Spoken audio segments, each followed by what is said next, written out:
Welcome back to our channel. In today's video, we're going to guide you through the process of muting people's posts on Instagram. If you've ever wanted to have more control over your feed, this is the guide for you. So, let's dive right in.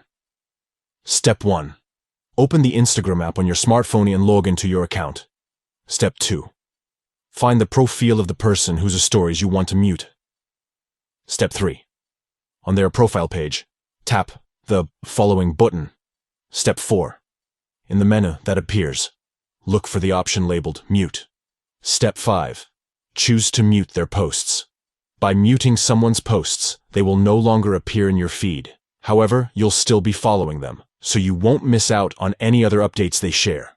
The best part is that the person you've muted will never know that you've done so. It's a discreet way to customize your Instagram experience without causing any unnecessary drama. And there you have it. You've learned how to mute people's posts on Instagram, giving you more control over your feed and a more tailored browsing experience.